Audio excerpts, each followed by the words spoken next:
You know, instead of walking away from problems, sometimes you just gotta turn around and face them. There's a lot of forgiveness I need to ask for, and there's a lot of people I need to forgive. So, start off with a few. Don't worry, I'm not gonna mention names, I'm not gonna embarrass you, but you know who I'm talking about. There was one that we took to Pratt, put him in a home, helped him get a job, got him a vehicle, and he turned around and sold the vehicle, even though the title was still in my name. So I ended up giving the title to the guy that bought the van, just to keep him from having heartache since it wasn't his fault. And then the damages and stuff done on the house that we had to repair in order to get it back up to where we could sell it. I lost about $3,200 to $3,500 there, and I forgive you for that. There was one that I got a phone call, and the gentleman was 3 hours away, 3.5 hours away, and that's a big one for me because there was quite a bit of money involved. Went down, he was committing suicide, took him to the hospital, had his stomach pumped, brought him back up to our area, got him a house. A friend of mine had a car lot, got him a car to make payments on. Got his newspaper business back up and rolling. I mean, it wasn't full par, but we were gaining on it. We had several paper boxes I went out and bought to put papers in and sell. We had several people advertising. I mean, it was looking good. It was looking up. And you decided to leave town, left me with all the bills to take care of. I did get the house sold. It cost me a bit, but I did get the house sold. Lost a friend over the car. He was upset. I mean, it was just a big mess, but I forgive you for that. Another one, I worked on a guy's car, him and his wife. There was some extra damage on it. It was about $150. I called them. They said, yeah, go ahead and fix it. And I was just basically doing it for cost anyway. I was not making any money on this vehicle. And so they were getting it done pretty cheap. They did pay up front for the initial cost, but they would not pay the $150 after I did it. The car looked good. You couldn't even tell. So I forgive you for that. Another one, a gentleman bought a car, needed the money to do it, about $3,100, and we bought the car. We met him about a halfway point, delivered it. Yeah, he never paid for that. Well, I take it back. He did make a few payments on it, and I put a lot of this stuff on credit, and then they stopped making payments on it, and I ended up eating that. It was about $2,800, and then the interest on top of that because it took a while. So altogether, it was about $3,400. Let's see, another one we put into a home. We ended up getting the keys back in the mail. Found out that they only made a few payments, and they come after us for the rest of it, so we had to take care of that, and the place was demolished. Repaired what I could, sold it for as is, and lost a ton of money on that. Actually had to take out another loan just to take care of that.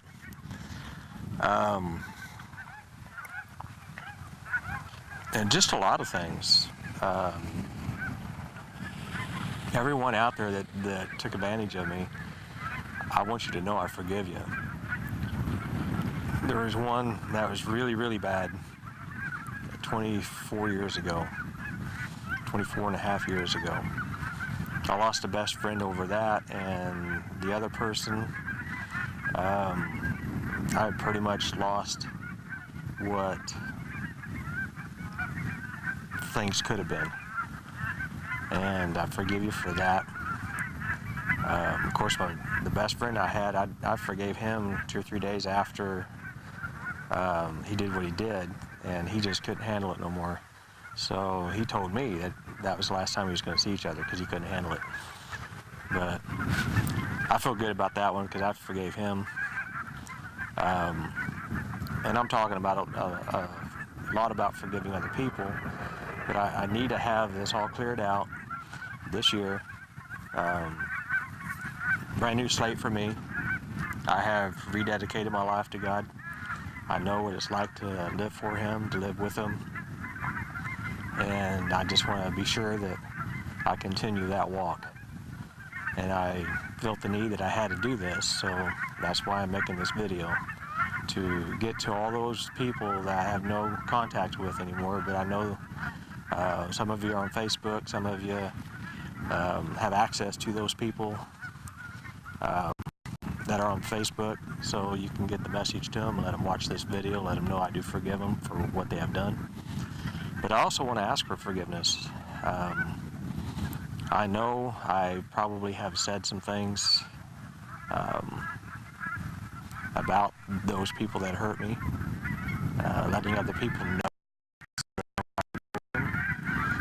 And so I ask for forgiveness on all that. Anyone that I may have hurt and I don't even know it, please forgive me for doing so. Sometimes I come out pretty blunt. I'll tell you the way it is, and feelings get hurt, and then they don't want to associate with me anymore. And I can apologize for hurting your feelings, but if it's the truth and it's God's will that be said the truth, then I cannot apologize for doing that. But for hurting your feelings, maybe the way I done it could have been changed, could have been done differently, to where you would have opened up more. But I really don't know, because when I do hurt somebody's feelings, they don't talk to me. They just pretty much ignore me. So I apologize for anyone that I have hurt.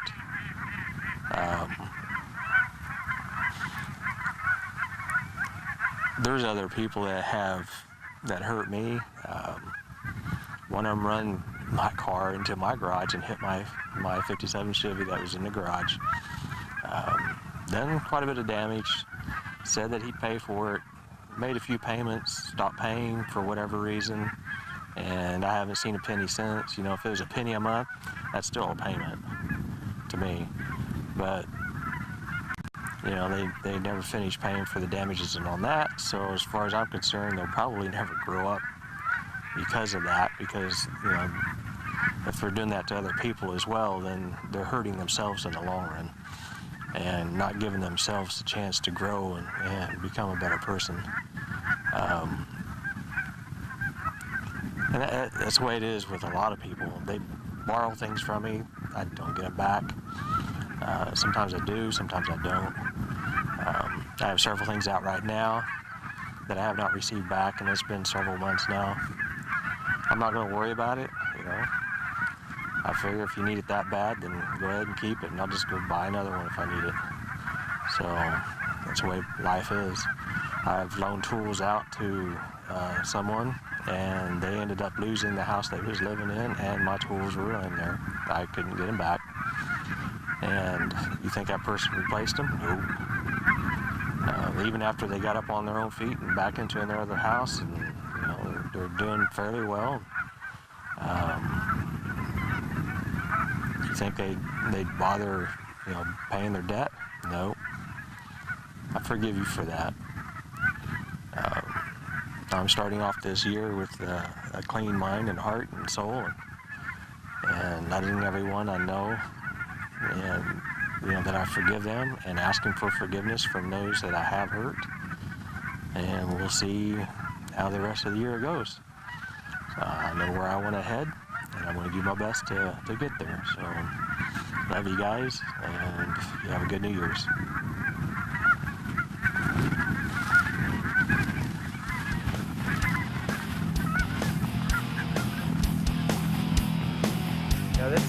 year that we stop and reflect and we think about the things that are really important to us. Our faith, our family, our finances, and our future. Or are we blaming other people? I ask myself those very same questions. It's important to learn from our mistakes. I have been working on being more positive, and the reason is very simple. I want to find what I'm looking for in life. It's important for all of us to find what God created us for. And I want to enjoy life that God has created for us. What are you looking for? What are you looking for in life? What is it that you guys want to see change? It's like being outside in God's creation. I mean, everywhere you look, you can see wonders of, how could it be? Why am I here? Why does things happen to me that doesn't happen to like a neighbor or my siblings? We ask ourselves these questions all the time. But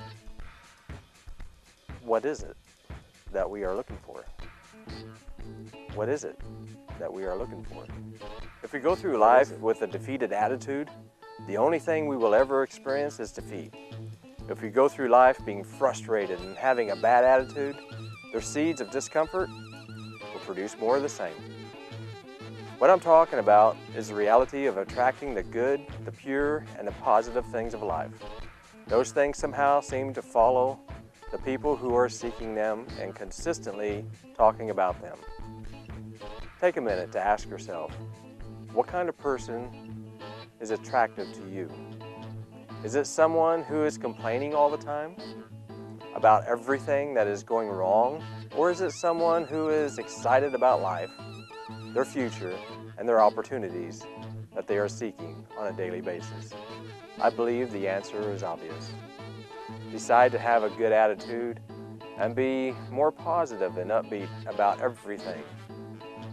Speak words of life and happiness and good fortune into your day. Greet people around you with a warm handshake or a smile. Laugh more. Enjoy life and get rid of the sour attitude that is pulling you down. It can change in a matter of moments when you decide to make it happen. All you have to do is decide. When I wake up in the morning, I decide what I'm going to do. If I'm going to have a good day or a bad day, it's my decision. No matter what goes on, no matter what happens, it's my decision on if it's going to be a good day or a bad day. What's your decision? What is this year going to bring you? It's in your hands. It's all up to you. Happy New Year.